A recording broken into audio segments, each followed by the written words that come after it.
प्रभु मेरा चरवाहा है, मुझे किसी बात की कमी नहीं। ख्रिस्त में मेरे प्रिय भाई और बहनों, आज वर्ष का 16वां इतवार है और आज के धर्म ग्रंथ पाठ हमें यह शिक्षा देते हैं कि हम एक सच्चा चरवाहा और एक भला नबी बने। पवित्र बाइबल हमें बताती है कि ईश्वर प्रेम है, ईश्वर दयालु है, अनुकंपा से परिपूर्ण है, क्षमाशील है, चंगेदाता है और एक सच्चा गड़रिया है जो हमें अच्छी तरह से देख रेख करते हैं। पूरी बाइबल में हमें मनुष्य प्रति ईश्वर के प्रेम के बारे में बताया गया है और इस प्रेम को प्रकट करने के लिए ईश्वर समय समय पर गड़रिया चुनते हैं जो अपनी प्रजा का देख रेख करे और ईश्वर के मार्ग पर ले चले। यदि हम पुराना व्यवस्थान को पढ़ें तब हम भले गड़रिया के बहुत सारे उदाहरण पाते हैं और सबसे उत्तम उदाहरण है स्तोत्र 23। इस स्तोत्र में राजा दाऊद समझाते हैं कि ईश्वर हमारी निगरानी करते हैं और हमें सभी संकटों और मुसीबतों से बचाते हैं। ईश्वर ने मूसा को चरवाहा के रूप में चुना। वह दुर्बल था, कमजोर था, डरपोक था और बोल नहीं पाता था। ईश्वर ने मूसा को सामर्थ्य दिया और मूसा से कहा, तुम मिस्र देश जाकर मेरी प्रजा को ले आओ। और वह ईश्वर के सामर्थ्य से उन्होंने ईश्वर की प्रजा को छुड़ा कर लाया। ईश्वर मूसा के साथ थे। संकट के समय में उसे बाल और प्रज्ञा दिया और उनको सुरक्षित रखा। जब ईश्वर किसी को अपने काम के लिए चुनता है, उनकी रखवाली करता है। नबी ईसायास के ग्रंथ अध्याय 6 में हम पढ़ते हैं कि ईश्वर ईसायास को बुलाते हैं अपने चरवाहा नियुक्त करने के लिए। ईसायास ने स्वयं कहा, हाय हाय मैं नष्ट हो गया क्योंकि मैं पापी हूँ और पापी होठ वालों के साथ रहता हूँ। ईश्वर ने उनका होठों को स्पर्श किया और कहा, तुम्हारा होठ शुद्ध हो गया है, तुम्हारा पाप दूर हो गया है और तुम्हारा अधर्म मिट गया है। ईश्वर समस्त से भार दिया और अपनी प्रजा की देखरेख के लिए नबी नियुक्त किया। नबी एजेकियल के ग्रंथ अध्याय 34 में हम पढ़ते हैं कि ईश्वर नबी एजेकियल के द्वारा कहते हैं कि मैं चरवाहा हूँ, मैं अपनी भेड़ों की रखवाली करूँगा, मैं उनकी देखभाल करूँगा, भटके हुए भेड़ों को खोज निकालूंगा, जो अंधेरे में तितर बितर हुए हैं उन्हें छुड़ा लूँगा। वे हरी भरी भूमि में चरेगी। जो भेड़ खो गई है मैं उन्हें खोज निकालूंगा, जो भटक गई है उन्हें लौटा लाऊंगा और जो घायल हो गए हैं उनके घावों पर पाटी बंधूंगा। जो बीमार है उन्हें चंगा करूंगा, जो मोटी और भाली चंगी है उनकी देख रेख करूंगा।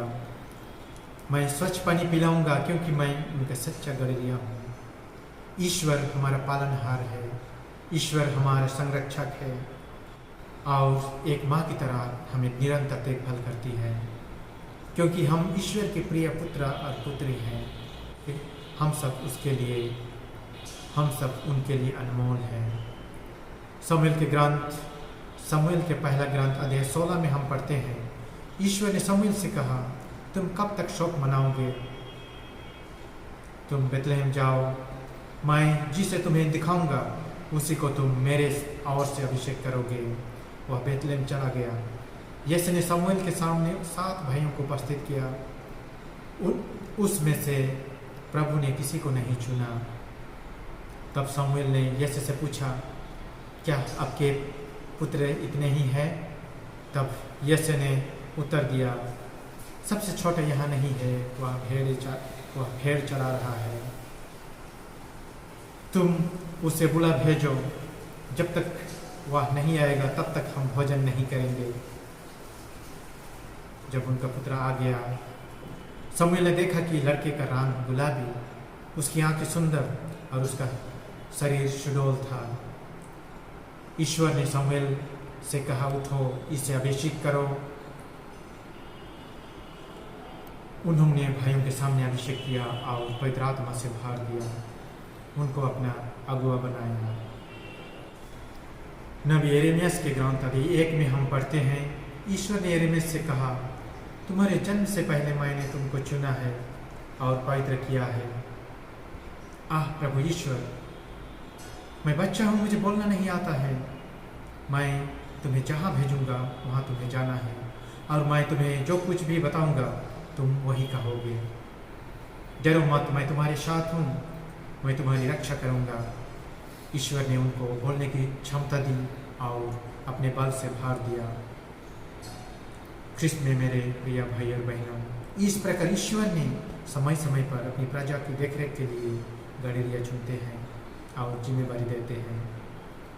इब्रानियों के पत्र अध्याय 1 में हम पढ़ते हैं, प्राचीन काल में ईश्वर बारंबार विविध रूपों में हमारे पुरखों से नबियों द्वारा बोला गया था।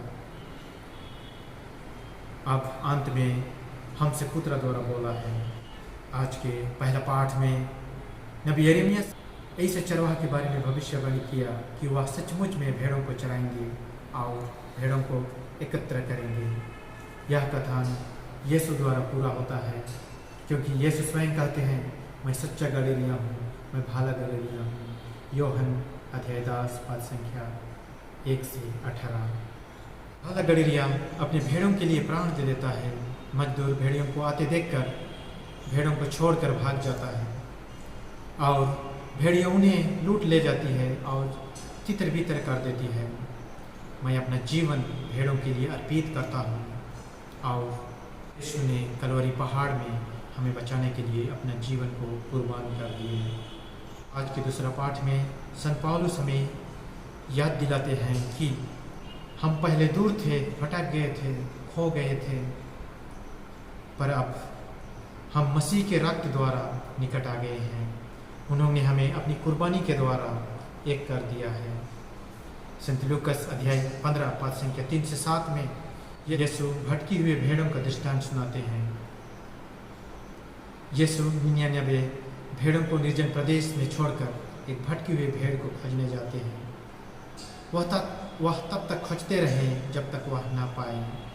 पाने पर आनंदित होकर अपने कंधों पर रख लेता है। यीशु भटके हुए लोगों को खोजने आया है।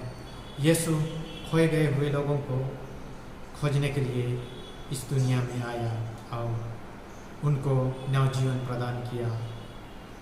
आज के सुसमाचार में हम सुनते हैं कि यीशु जैसे नाव से उतरा, एक विशाल जनसमूह देखा। उनको देखकर यीशु को तरास आया, क्योंकि वे बिना चरवाहा की तरह थे। ख्रिस्त में मेरे प्यारे भाई और बहनों, यीशु भले हैं और वे हमारी भलाई चाहते हैं। वे लोगों का कल्याण चाहते हैं और वह अपने जीवन में हमें सही मार्ग दिखाया। भूखों को खिलाया, प्यासों को पिलाया, अंधों को आँख दिया, गूंगों को साफ दिया, बीमारों को चंगा किया और मृतकों को जिलाया और वह लोगों को नवजीवन प्रदान किया। ख्रिस्त में मेरे प्रिय भाई और बहनों, यीशु ने खुद को भला कहा। अपने जीवन में हर पल लोगों की भलाई की और सबों की भलाई के लिए प्राण दे दिए। मैं अपनी माँ को याद करता हूँ। जब मैं सेमिनरी ज्वाइन के लिए घर से निकला, तब मेरी माँ ने मुझे चुम्बन देते हुए एक बात कही, बेटा इधर उधर नहीं देखना।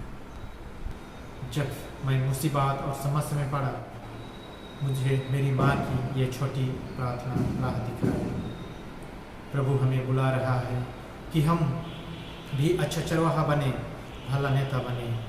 आज हमारे परिवार में, आस पड़ोस में ऐसे लोग हैं जो भटक गए हैं, जो खो गए हैं, जो अंधकार में हैं, जो गलत मार्ग पर चल रहे हैं, जो होश में नहीं है, जो कल के लिए निर्णय नहीं ले पा रहे हैं।